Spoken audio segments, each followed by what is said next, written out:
Que bom que chegamos no último mês do ano.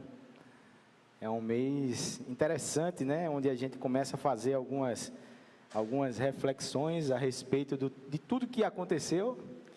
E muitas vezes nessas reflexões a gente procura, de alguma maneira, entender o que não aconteceu, por que não aconteceu.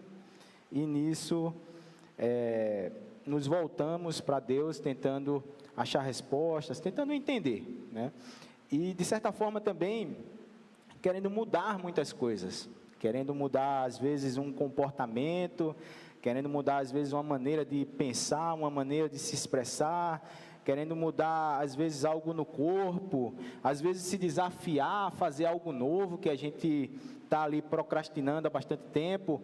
E é muito oportuno nesse tempo, então, nós refletimos sobre o agir de Deus na nossa vida. Nós somos pessoas que creem em Jesus, e se há alguém entre nós que por alguma razão ainda não crê, eu oro nesse momento e clamo a Deus que você seja visitado pelo Espírito Santo e seja levado a crer em Jesus, e você vai entender o porquê de crer em Jesus a partir e através dessa mensagem. Hoje o relógio está favorável, então temos alguns minutinhos a mais, e graças a Deus por isso. Então eu quero convidar você a se pôr de pé, para a gente fazer a leitura de Mateus capítulo 6, do versículo 25 ao 34. É um texto bem conhecido, mas que ainda assim traz, né, continua a trazer muitas lições importantes para nós. Mateus capítulo 6, do versículo 25 ao versículo 34. Quero saudar também os irmãos que estão nas suas casas, que estão no trabalho, que estão, enfim, em algum local nesse momento nos acompanhando. Você também é bem-vindo entre nós. Mateus capítulo 6, do versículo 25 ao versículo 34. Deixa todos acharem. Amém? Então vou realizar a leitura. Por isso eu lhes digo que não se preocupem com a vida diária, se terão o suficiente para comer, beber ou vestir. A vida não é mais que a comida e o corpo não é mais que a roupa? Observem os pássaros. Eles não plantam, nem colhem, nem guardam alimento em celeiros, pois seu Pai Celestial os alimentam. Acaso vocês não são muito mais valiosos que os pássaros? Qual de vocês, por mais preocupado que esteja, pode acrescentar ao menos 1 hora à sua vida? E por que se preocupar com a roupa? Observem como crescem os lírios do campo, não trabalham nem fazem roupas. E, no entanto, nem Salomão, em toda a sua glória, se vestiu como eles. E se Deus veste com tamanha beleza as flores silvestres, que hoje estão aqui e amanhã são lançadas ao fogo, não será muito mais generoso com vocês, gente de pequena fé? Portanto, não se preocupem dizendo o que vamos comer, o que vamos beber, o que vamos vestir. Essas coisas ocupam o pensamento dos pagãos, mas seu Pai Celestial já sabe do que vocês precisam. Busquem, em primeiro lugar, o reino de Deus e a sua justiça, e todas estas coisas lhes serão dadas. Portanto, não se preocupem com o amanhã, pois o amanhã trará as suas próprias inquietações. Bastam para hoje os problemas deste dia. Vamos orar mais uma vez. Senhor, mais uma vez estamos em oração diante da Tua soberania sobre nós, sobre a Tua igreja, sobre o Teu povo, Senhor.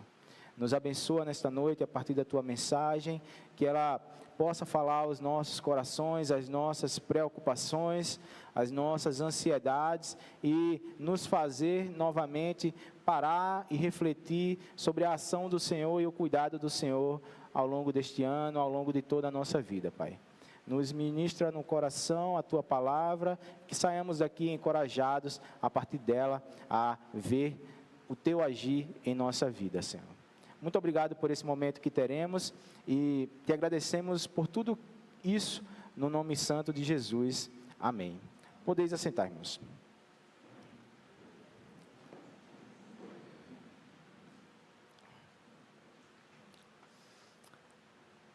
Como falava, esse é um texto extremamente conhecido, principalmente esse versículo, né? Busquem em primeiro lugar, o versículo 32, busquem em primeiro lugar o reino de Deus e a sua justiça, e todas as coisas serão acrescentadas. E muitas vezes a gente até fala isso e pensa nisso, mas sem a devida preocupação com o restante do texto e como chegamos até esse versículo. Então, o meu tema nessa noite, e quero meditar com você nesse texto, é vivendo e observando o agir de Deus. Vivendo e observando o agir de Deus. E é intencional a maneira como eu descrevo esse tema, porque eu desafio a mim mesmo e a todos nós, ao mesmo tempo que estamos vivendo, também observar o agir de Deus. Essas são coisas, são momentos e movimentos da nossa vida que ao longo das últimas décadas foram sendo separadas. Ou a gente vive, ou a gente observa. E muitas vezes esse trabalho de observação ficou mais para quem segue ali pelo caminho acadêmico, da reflexão, do estudo, e foram se criando classes distintas de pensadores, de pensamentos e de pessoas. Mas, na verdade, de alguma forma, todos nós somos chamados tanto a viver, como também a observar o agir de Deus. Então, esse texto ele está inserido nesse bloco, né, do Evangelho de Mateus, conhecido como Sermão do Monte, que ocupa aqui o capítulo 5, o capítulo 6 e o capítulo 7, e exatamente se encontra no início do ministério de Jesus, no qual Jesus está ensinando os seus discípulos e a multidão que ali se encontrava naquele momento a viver essa nova vida na perspectiva do reino de Deus. E como é essa vida na perspectiva do reino de Deus? Jesus ensina sobre você ser bem-aventurado, Jesus ensina sobre você ser respeitoso com o seu próximo, Jesus ensina a respeito da ira, da vingança, do julgamento, do amor ao próximo. Jesus ensina a respeito também de amar os nossos inimigos, e como é difícil, especificamente quando a gente chega nessa parte aqui do sermão, porque é muito mais fácil amar os meus amigos do que os meus inimigos. E é interessante que há uma história sobre isso, uma história real, que eu quero compartilhar com você.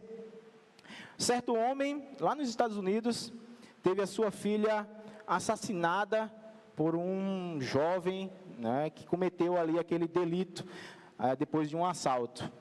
E no momento do julgamento, o pai dessa moça, sendo convicto da sua fé em Jesus, declarou o seguinte perante todos que estavam ali no julgamento daquele homem: olha, você me obriga a pôr em prática a parte mais difícil do Evangelho de Jesus, que é amar os meus inimigos, que é amar aqueles que me fizeram mal. Mas mesmo assim, eu decido amar você e perdoar você. Então, Jesus vai apresentando essa nova vida do reino, e ele fala também sobre outros aspectos, além dessa nova maneira de viver para com o próximo, né, onde a gente trata a respeito da ira, do julgamento, dos juramentos também. Jesus fala a respeito da oração, nos ensina a orar, e é também nessa parte do Evangelho que se encontra a conhecida oração ao Pai Nosso. Também nos fala sobre jejum, a importância do jejum e as motivações adequadas para a realização do jejum. Também nos fala a respeito de dinheiro, de bens, nos fala a respeito do caminho até o reino dos céus, do caminho até Deus, nos fala, enfim, de todos os aspectos, ou quase todos, que compõem a vida no reino de Deus. Mas é interessante que há um elemento aqui, há um aspecto que Jesus não trata nesse primeiro momento, que é o aspecto da morte. Jesus não fala a respeito da morte aqui. Esse é um ensino que vai ser apresentado ao longo do ministério. E isso tem uma razão. A razão é porque a gente primeiro inicia falando sobre o reino dos céus e o cuidado de Deus e o amor de Deus pelos pecadores. É o amor que nós recebemos de Deus que nos leva a entender mais e melhor a respeito da morte. Então, por essa razão, Jesus não trata já inicialmente a respeito disso. Mas, agora, parando aqui nesse ponto do texto em que nós lemos, que o título dessa sessão aqui é Ensino sobre a preocupação. Ensino sobre a preocupação. E se você tem um celular, você tem acesso à rede social, você já viu alguém ensinando sobre preocupação. Esse é o tema mais difundido, mais comentado, mais, enfim, falado de nosso tempo. Todos falam sobre preocupação. E de alguma maneira, todos estão preocupados. Por quê? Por que chegamos nesse ponto? Por que chegamos nesse momento da história da humanidade em que a maior parte das pessoas tem dificuldade em lidar com as suas ocupações, tornando-as pré-ocupações? Ou seja, a preocupação é você se ocupar antecipadamente com algo que ainda vai acontecer. E o mais interessante, que talvez nem aconteça. Que talvez seja algo que esteja só na sua cabecinha. Esteja só no seu pensamento. E isso é interessante porque há neurologistas explicando, né, sobre o cérebro, e eles falam que, por exemplo, quando a gente começa a imaginar sobre determinada coisa, onde é que essa imagem se forma? Ela se forma geralmente, a gente começa a enxergar mais ou menos aqui nessa região, acima dos olhos, né? E a gente começa a visualizar internamente aquilo que nós estamos buscando. E eles falam que isso é saudável. À medida que nós imaginamos e que nós vemos isso que estamos imaginando, isso é saudável para nós.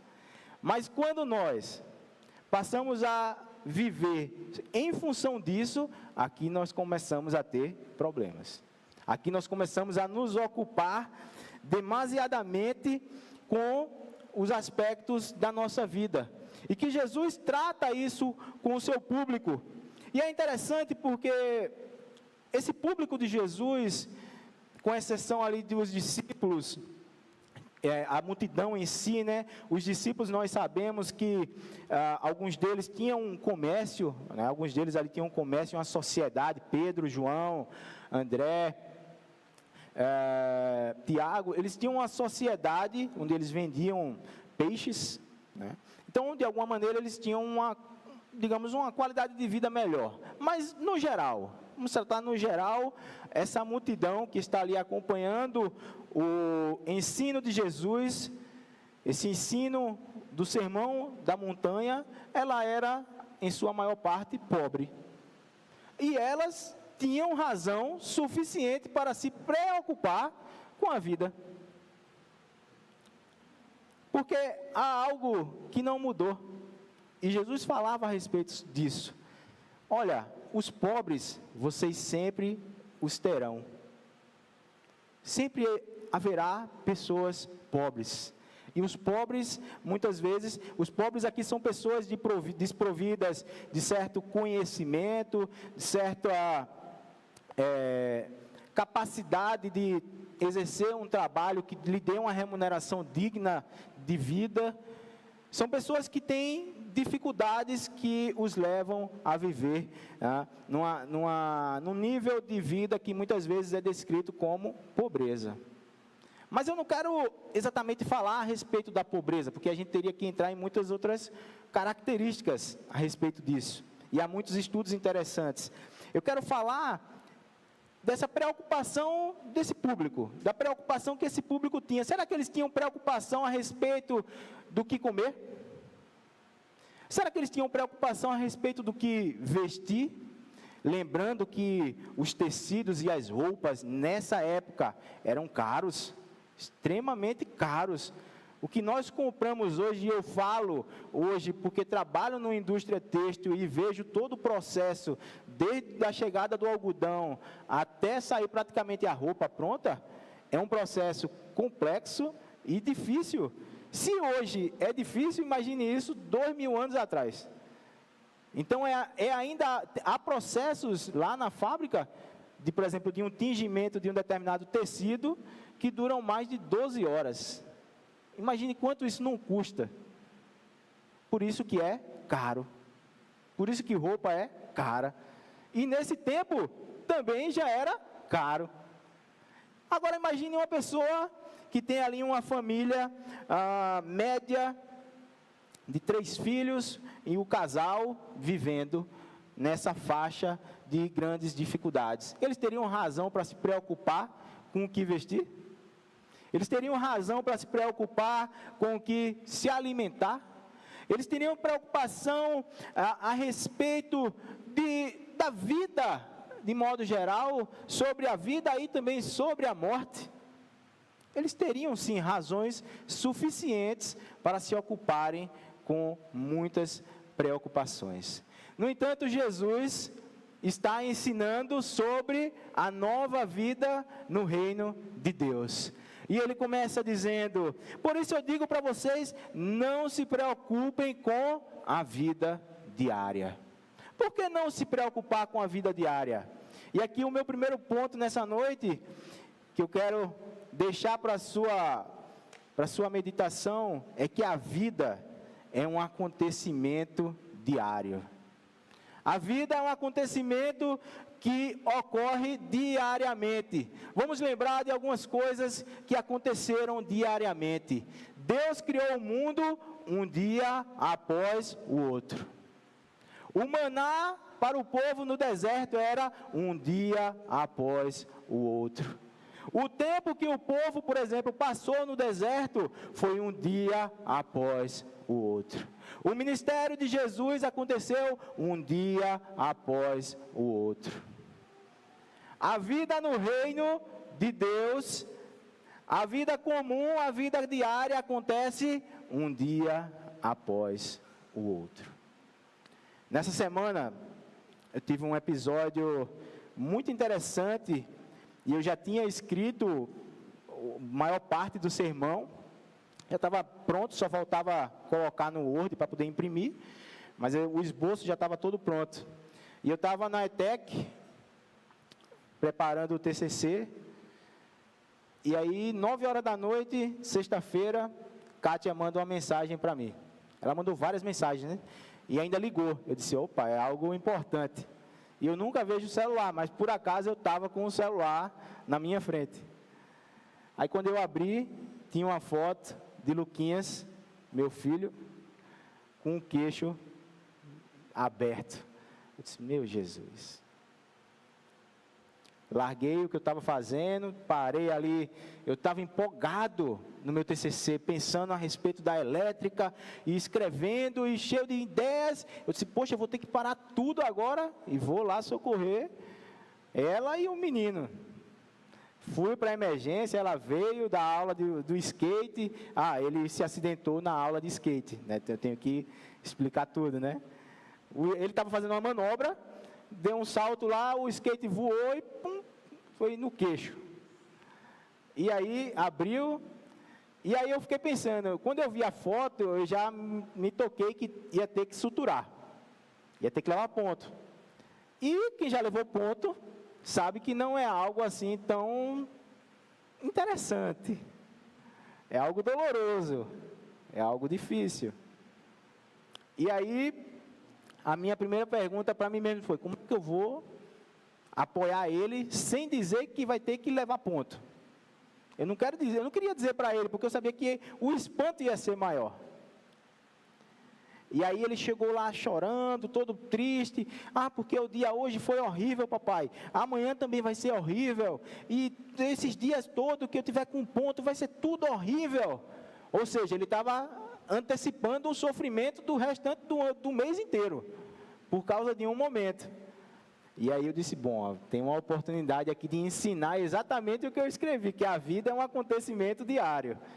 E aí, esperei ele acalmar um pouco, a gente foi, fez o atendimento, começamos a esperar ali todo o procedimento, veio a enfermeira, nos atendeu muito bem, e começou a explicar para ele que ia ter que fazer uma sutura. Ele, o que é uma sutura, papai? Eu disse, não, a sutura vai fazer o seguinte, vai colocar uma parte do lado da outra de novo, não está aberto? Eu disse, pronto, vai colocar uma parte do lado da outra para poder ficar legal.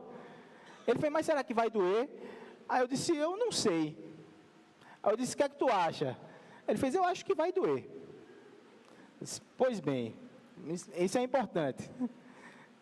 Aí ele fez, será que a dor vai ser igual quando a gente cai e rala o joelho? Eu disse, olha, pode ser até um pouco mais, mas também pode ser um pouco menos. Eu não podia ser direto, né?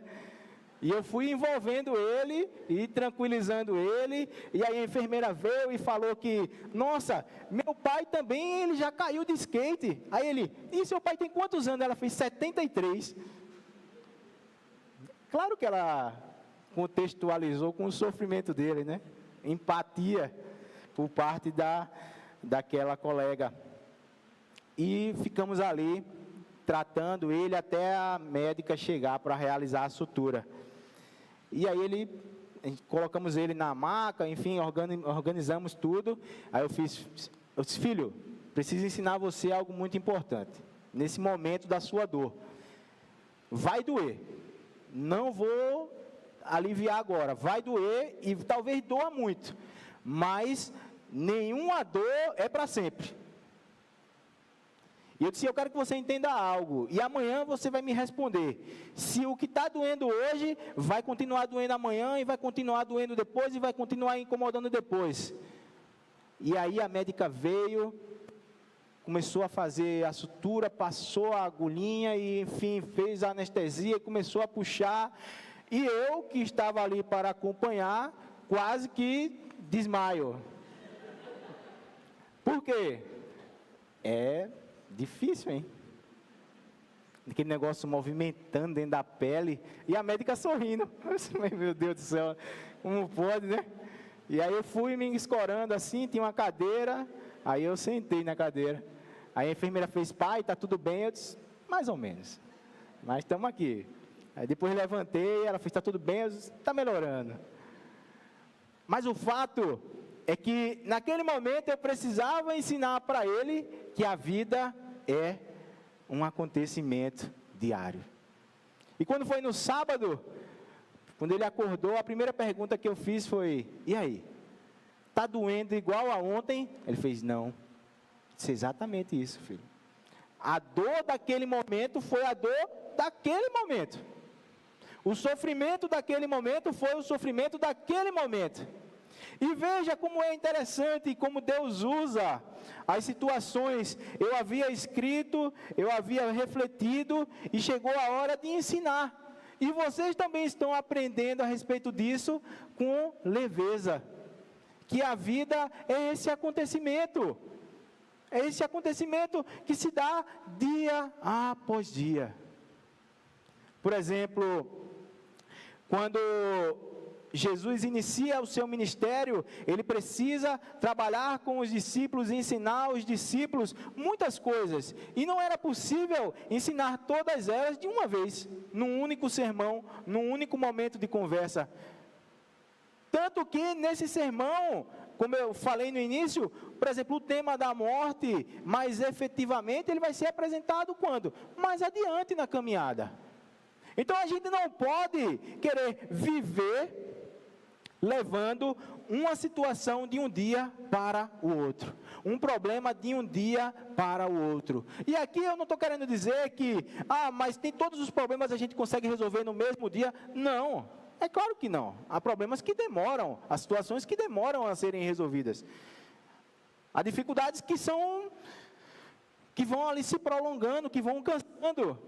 No entanto, ainda assim, nós somos desafiados a viver diariamente, a sofrer diariamente.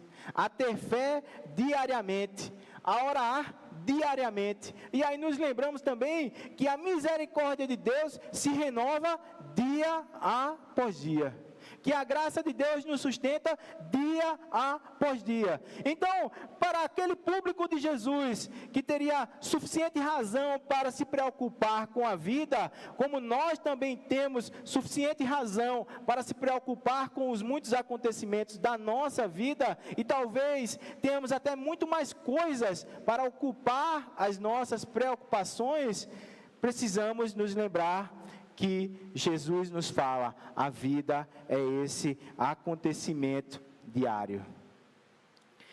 Comer, beber, vestir, representa o cuidado que nós precisamos ter com o corpo. Mas há algo que Jesus nos ensina sobre isso, que é, quem sustenta a sua vida é Deus. Observem os pássaros, e Jesus nos leva então a entender que viver não é apenas aquilo que nós fazemos, ou seja, não é apenas o nosso trabalho, não é apenas o viver ali no dia a dia da família, não é apenas o viver o dia a dia do sofrimento, não é apenas viver o dia a dia do estudo, não é apenas viver o dia a dia como se ele fosse somente isso, somente trabalhar, somente pagar conta, somente isso. Ele nos leva a observar, nos convida a observar. E eu fiquei pensando nessa imagem que Jesus nos apresenta a respeito de observar os pássaros.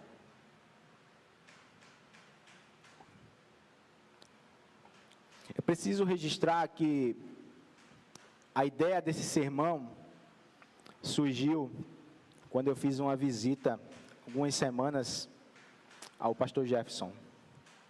Estávamos conversando, a janela entreaberta no quarto, e ele falando para mim, Rafa, nessa plantinha aqui, ó, todo dia eu vejo os pássaros vir buscar o néctar das flores. Todo dia eu vejo. Vem um beija-flor aqui todo dia. Isso é o cuidado de Deus. Isso é o amor de Deus. Esse cuidado que Deus tem com os pássaros, Ele tem ainda mais conosco. Esse cuidado que Deus tem com a criação, Ele tem ainda mais conosco, comigo, com você, com a sua família. Isso tem uma razão, porque a sua vida é valiosa. A sua vida é valiosa para Deus. Portanto, Jesus nos leva aqui, nos desafia a viver também, mas observar o que está acontecendo. Observar os pássaros. E eu fiquei pensando nessa imagem. Os pássaros, eles nos agraciam com cânticos, com cantos bonitos. Eu não entendo de pássaro, tá? Mas eu acho bonito. Eu só tive um pássaro, mas eu não consegui ver ele ali na gaiola e eu soltei. Mas talvez naquele momento eu não sabia apreciar o que era cuidar de uma vida. Eu era muito novo para isso. Mas refletindo a respeito, entendi que os pássaros ecoam e louvam a Deus. No Salmo 150, nos fala que todo ser que tem fôlego, louve ao Senhor. E os pássaros, certamente, eles não estão preocupados com o que eles vão se alimentar naquele dia. Eles simplesmente vivem, eles simplesmente cantam, eles simplesmente vivem diariamente. E eles também embelezam o ambiente. Eles também embelezam com as suas cores, com as suas penas, e talvez na nossa infância tenhamos sonhado em ser um pássaro e voar e ter a liberdade que um pássaro tem. E Jesus nos convida a observar. O que é observar? É prestar atenção aos detalhes. As crianças são extremamente observadoras. Por quê? elas vêm num campo de visão mais baixo do que o nosso. Então elas conseguem enxergar pequenas coisas fora do lugar. Até porque muitas vezes são elas que deixam fora do lugar também. Mas elas veem os detalhes. O que Jesus nos convida é ir além. Não apenas viver como se a nossa vida fosse uma linha contínua entre o nascimento e a morte. E nessa observação nascem as reflexões que vão responder aos anseios da nossa vida. Será que a vida é só comer, vestir, beber? Será que a vida é só se ocupar de coisas, de fazer algo para se sentir útil? Será que a vida é somente algo que eu estou fazendo diariamente? Será que a vida não é mais do que isso?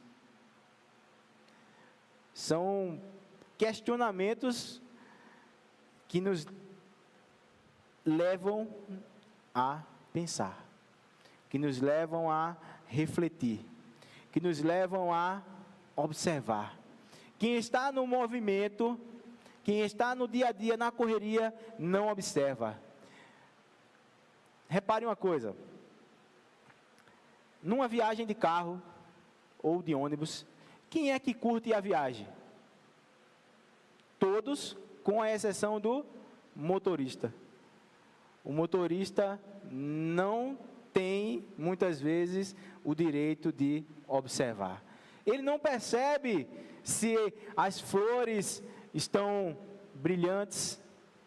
Ele não percebe se há muitas nuvens no céu. Ele não percebe se quais são ali todas as placas do caminho. Ele está preocupado em olhar para frente. A missão dele é dirigir, é cuidar de todos que estão ali no carro, de levar essas pessoas ao lugar que foi ali determinado. Então, quando nós estamos ali fazendo essa função de motorista, muitas vezes não conseguimos observar. E por essa razão, precisamos entender uma outra coisa. O que Jesus está nos ensinando nessa noite é que quem sustenta e dirige a nossa vida é Deus. Quem orienta a nossa vida e nos faz chegar em segurança é Deus. Aonde formos, aonde estivermos, aonde Ele nos enviar, quem estará conosco é Deus, é Ele mesmo. É Ele que nos faz chegar aonde quer que Ele preparou para nós. Mas temos invertido essa direção. Nós queremos estar no controle. E quando nós ali estamos forçando essa vida em que a direção tem que ser somente nossa o tempo inteiro, nós não somos capazes de observar.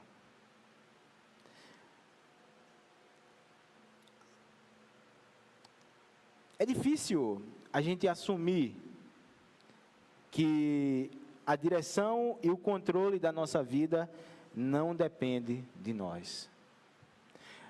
Talvez nós temos o desejo de apresentar para Deus algo e mostrar, olha Deus, como eu sou importante, veja o que eu estou fazendo. Será que o Senhor se alegra do que eu estou fazendo? Nós queremos mostrar para Deus. E Paulo nos lembra que não funciona assim. No contexto da salvação, por exemplo, ela acontece por meio da graça, para que nós não nos gloriemos da salvação, para que nós não queiramos exatamente apresentar as nossas obras. As obras são uma resposta da fé que crê em Jesus. Então a fé não anula a obra, não anula o trabalho, mas elas não funcionam como um meio de chegar a Jesus. Então, a vida é esse acontecimento diário. A vida é sustentada por Deus e precisamos abrir mão desse controle. Afinal, qual de nós, pergunta Jesus, qual de vocês, pense na sua própria vida, Jesus falando com você essa noite, e Ele dizendo, por mais preocupado que você esteja, meu filho ou minha filha, você pode acrescentar ao menos 1 hora na sua vida? Então eu passo para o próximo ponto e caminho para concluir. A vida tem um tempo determinado por Deus. Não há nada que nós possamos fazer que mude isso. Nós podemos nos cuidar muito bem e morrer jovem. E nós podemos também ser extremamente negligentes e morrer aos 90 anos. Isso não está no nosso controle. Mas há algo que está sobre os nossos cuidados.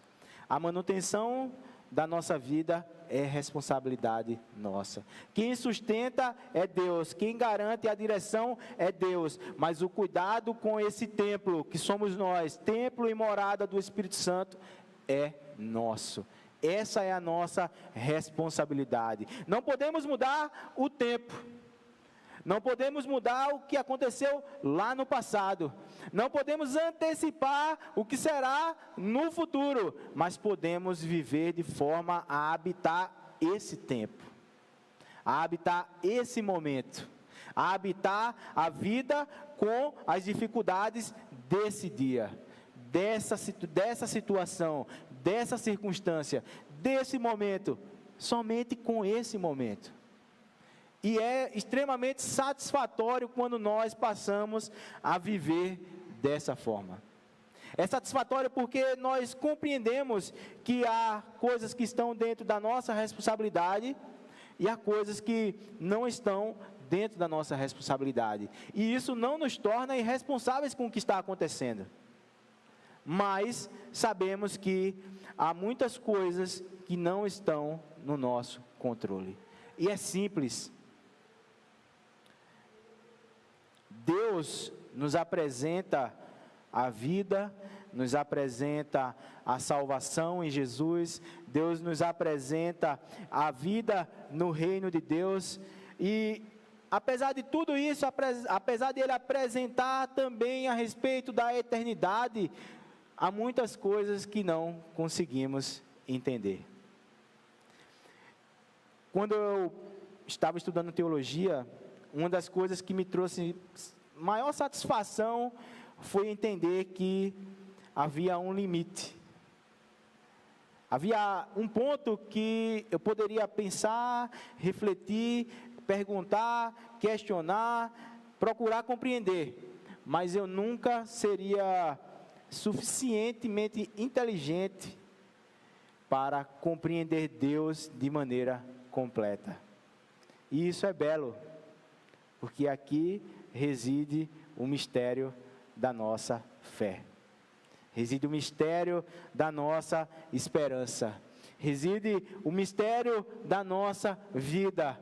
Como será o dia de amanhã? Eu não sei como será o dia de amanhã. Eu não sei como será a semana. Eu não sei como será esse último mês do ano para você. Eu não sei quais são as reflexões que você precisa fazer a respeito da sua vida. Mas o que eu sei é que se você viver diariamente a sua vida e entender que tudo está sob a direção de Deus e que a sua responsabilidade é cuidar do seu corpo, buscar o relacionamento com Jesus e aceitar essa nova vida que Ele nos apresenta, você viverá de maneira muito mais satisfatória. Você viverá de maneira muito mais calma, tranquila, paciente. Eu era uma pessoa, hoje eu falo sobre isso, mas há 10 anos atrás eu era o oposto disso. Certa vez, num ambiente de trabalho, teve um cidadão que ele ferrou comigo. E eu fiquei indignado. Eu queria detonar ele também. Eu fiquei tão ali preocupado em me vingar dele que eu fiquei cego. Mas, graças a Deus, que a vida vai passando e Jesus vai nos ensinando. Não é o tempo que vai nos ensinando. Jesus vai nos ensinando a viver no tempo de Deus, dentro da soberania de Deus. Não é o tempo que cura, não é o tempo que cuida, não é o tempo que responde. Quem responde é Jesus, quem cuida é Jesus, quem ama você e a sua vida é Jesus. E dessa forma, Ele nos convida a buscar, em primeiro lugar, essa vida no reino de Deus. Imagine que alguém que está mais preocupado em se irar, em se vingar, ele não terá condições de primeiro buscar o reino de Deus. Alguém que está preocupado mais com os assuntos e as coisas externas a Deus, ele não poderá buscar em primeiro lugar o reino de Deus. Se o seu trabalho vem em primeiro lugar e não o reino, você não está vivendo essa vida no reino de Deus. Se as outras coisas que ocupam a sua vida estão em primeiro lugar, significa que você está amando mais essas coisas e não buscando em primeiro lugar o reino de Deus. Porque não basta somente buscar o reino de Deus, é o reino e a justiça, ou seja, é a vida que Deus nos oferece nesse reino. É a vida de justiça, é a vida de paz, é a vida de alegria no Espírito. É a vida que é vivida diariamente. É a vida que tem um tempo definido, prescrito por Deus. E que nos cabe entender o que Ele tem falado a nós.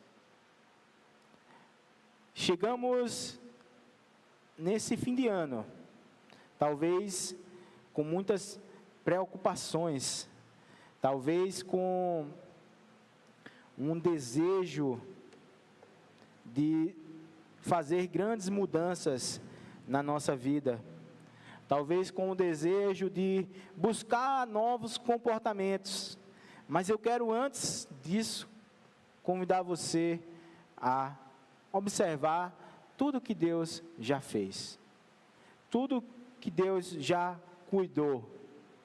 E enquanto, para finalizar, vou voltar lá no caso de Luquinhas, no hospital. Enquanto eu estava lá, eu pude ver mais uma vez o cuidado de Deus com a minha família, com o meu filho. Foi um atendimento humanizado, cuidadoso. Dentro do que o hospital tinha a oferecer, eu entendi que eles ofereceram o melhor para cuidar dele, para tratar dele. E ele está sorridente, feliz, animado, o queixo está roxo, costurado, mas ele está feliz. E nisso nós vemos, e eu convido você nessa semana a ver o cuidado de Deus. Talvez seja um momento de desacelerar um pouco. Se a jornada já foi muito cansativa, né? Como cantamos, se os problemas parecem não ter solução, se as mágoas, ou seja, ali as dores que foram acumuladas ao longo do ano, inundam o nosso coração, há alguém que atende a tua oração. Há alguém que atende. Jesus Cristo, o Mestre e Senhor. É Mestre porque Ele nos ensina a viver essa vida, e é Senhor porque Ele mesmo é soberano nesse reino. Ele é o primeiro nesse reino, o primeiro que morreu e ressuscitou e nos possibilita essa nova vida. Então, deixo com você esse desafio de viver essa semana observando o agir de Deus. Vamos nos colocar de pé. Eu quero orar com você, estando em pé, e depois vamos cantar Deus cuida de mim. Deus cuida de mim, e eu não ando sozinho, você não anda sozinho, pois sabemos que Deus cuida de nós. Vamos orar. Senhor, te agradeço em nome de Jesus por essa mensagem, pelo teu Espírito fluindo entre nós e nos lembrando do teu amor e do teu cuidado, Senhor, conosco. Nós sabemos das muitas dificuldades que passamos, e o Senhor conhece quais são essas dificuldades, Pai. Mas pedimos o teu auxílio para nos trazer à memória a esperança que há em Jesus, o amor que há em Jesus, e trazer também à nossa memória, Senhor, tudo aquilo que o Senhor já realizou por nós ao longo deste ano, ao longo desses últimos dias. Como o Senhor cuidou da nossa família, como o Senhor cuidou de cada um dos irmãos que estão aqui conosco, como o Senhor cuidou da nossa igreja, como o Senhor tem cuidado dos enfermos e especialmente do nosso pastor, como o Senhor tem dispensado a tua graça sobre o teu povo, Senhor. Nos traz à memória isso, para que possamos cada vez mais compreender que é o agir do Senhor, que é o cuidado do Senhor que nos sustenta. Não é a nossa força, não é o nosso trabalho, não é o nosso entendimento, mas é a sabedoria que vem do Senhor, o cuidado que vem do Senhor e a direção que vem do Senhor, Pai. Nos ajuda a compreender cada vez mais a tua palavra e a te amar, Senhor, da maneira como devemos te amar. Nessa nova vida do reino, que sejamos pessoas cada vez mais em paz com o Senhor, em paz conosco, em paz com a nossa vida que o Senhor nos tem dado nesse tempo. Que não desejemos, Pai, fugir do nosso caminho, do propósito para o qual o Senhor tem nos chamado. Seja como individual, seja como igreja, Pai, mas que possamos te amar, que possamos continuar pregando a tua palavra e vivendo cada dia da maneira que o Senhor nos tem orientado a viver, Pai. Muito obrigado por esta noite e por este culto também, Senhor. Nos despede após o cântico em paz e nos dá uma semana para observar a tua mão e o teu amor sobre as nossas vidas, Senhor. Muito obrigado, Jesus, por tudo, nós agradecemos. Amém. Vamos cantar.